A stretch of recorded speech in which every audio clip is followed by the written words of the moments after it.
I salute Sage Vyasa, the author of the great epic Mahabharata, for lighting the illuminating lamp that is Bhagavad Gita. नमोऽस्तु ते व्यासविशालबुद्धे पुल्लारविन्दाय तपत्रनेत्र येन त्वया भारततैलपूर्णः प्रज्वालितो ज्ञानमयप्रदीपः.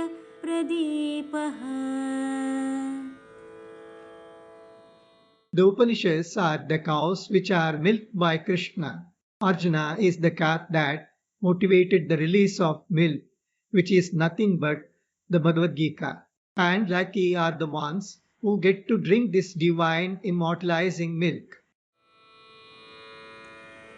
सर्वोपनिषदो गावो दोग्धा गोपालनन्दनः पार्थो वत्स सुधीर्भोक्ता दुग्धं गीतामृतं महत्. Krishna's four paths to ultimate happiness. All of us want to be happy. It is a different matter, though, that the definition of happiness varies from person to person. Even the same person may experience happiness differently at different times. At various stages in our lives, we derive happiness from different things. Early on in our life, our happiness was largely physical. A child may start deriving happiness just by being fed, cuddling close to its mother, playing with toys, etc.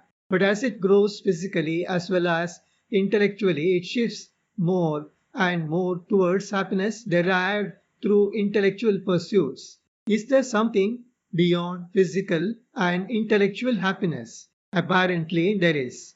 For want of a better word, I call it spiritual happiness. That happiness is neither derived through physical means nor through intellectual indulgence. It is not dependent on any physical object, nor it is merely a mental pleasure. As we move on in pursuit of spiritual happiness, we look for higher and higher realms of spiritual happiness. Is there something called ultimate happiness? Is that happiness same for everyone, or does it differ from person to person? If it doesn't, then can everyone get it? What is the way to go about experiencing that ultimate happiness? What are the prerequisites, if any? What makes us a better candidate to attain that ultimate happiness? These are some of the questions that we are going to discuss in this book. I'm going to base these discussions on one of the most well known of the ancient Indian scriptures, namely the Bhagavad Gita. There are hundreds of books written on this philosophic text almost in every language of the world. More than as a religious text, the Bhagavad Gita is often viewed as a book on human psychology. Even if we strip it off from the religious context, we can see a lot of ideas in this great marvelous book that are relevant to us even to this day. The book gives a closer look at how humans behave under different situations, why they undergo stress and how they can come out of such stressful conditions. And last but not the least, how one can attain the ultimate happiness. Bhagavad Gita uses the word yoga in a wide connotation. Though each of the 18 chapters in this book are titled as some yoga or the other, the word yoga is mostly used to mean a path. The book starts off with the mental turmoil of the great Indian warrior Arjuna, who is confused about what is right for him, to fight or not to fight. Krishna, Arjuna's friend, philosopher, and guide, helps Arjuna to come out of this mental turmoil by analyzing various alternatives and paths, all of which leading to happiness and freedom from stress. So, in a way, it is a book heavily steeped in psychoanalysis. I am going to look at this book mostly from this point of view. To me, the dramatic setting of the Bhagavad Gita and its religious undertones are of secondary importance. I am going to discuss mostly the psychoanalytical aspects of it and various paths it suggests to help anyone who wants to attain the ultimate happiness. What that ultimate happiness is we will see as we discuss various paths. And not surprisingly, though the paths are different, the ultimate happiness is one and the same. We will see how towards the end. Path of intellect or Gnana Yoga. The path of intellect or Gnana Yoga, as it is called, involves analysis of things. Basically, it is a deep thinking process. You go on asking questions and finally arrive at the ultimate truth about whatever you are pondering over. If you are pondering over some material object or some worldly issue, then this continuous process would finally lead you to a better understanding of the object of your interest. That is the way a scientist progresses. He looks at a problem, thinks about all aspects of the problem, goes on thinking very deep till he finally understands it fully.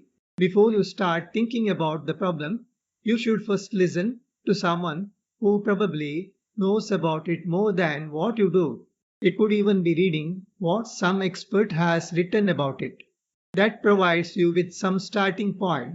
Once you are equipped with sufficient starting material, then you go on thinking about what you have just heard or read.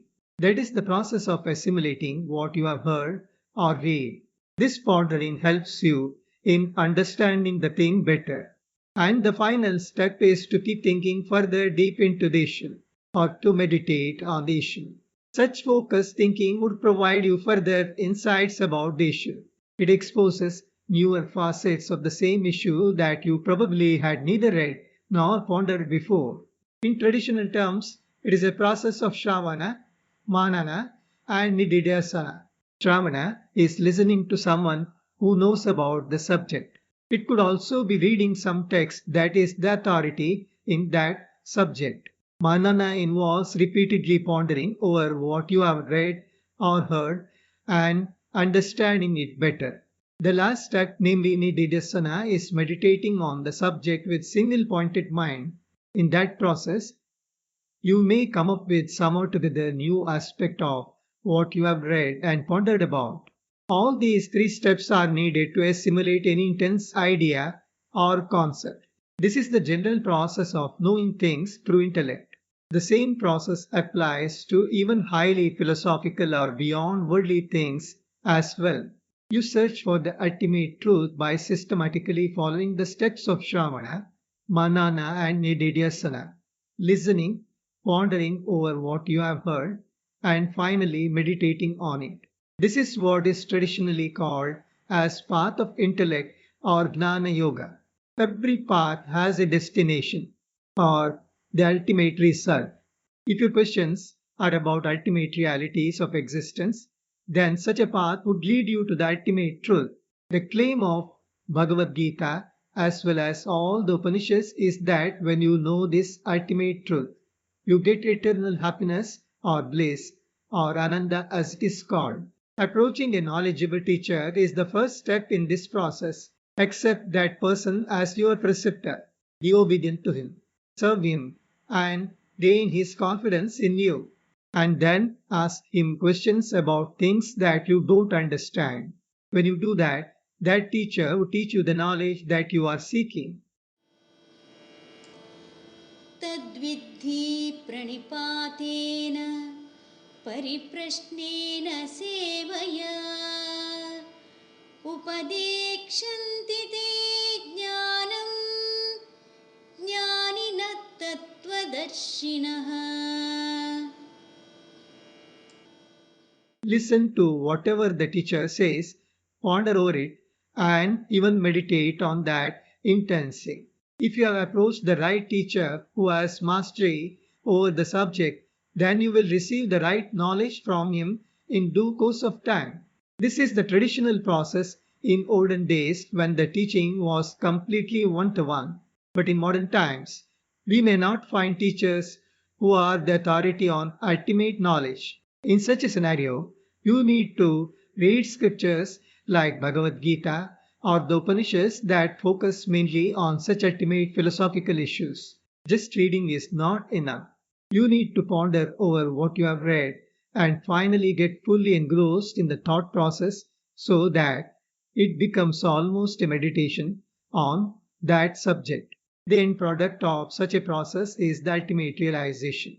What is the use of attaining such an ultimate knowledge? The Bhagavad Gita says that there is nothing that is comparable to this ultimate knowledge. It is the most sacred. What is interesting is that the Bhagavad Gita even says that whatever ultimate state a person who follows the path of yoga attains is nothing but this. That means that even a yogi who incessantly meditates attains the same ultimate truth. न हि ज्ञानेन सदृशं पवित्रमिह विद्यते तत्स्वयं योगसंसिद्धः कालेनात्मनि विन्दति.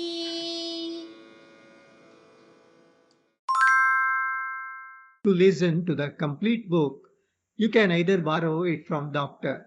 King's Learning Library or purchase it from any of the online stores such as Google, Kobo, and others.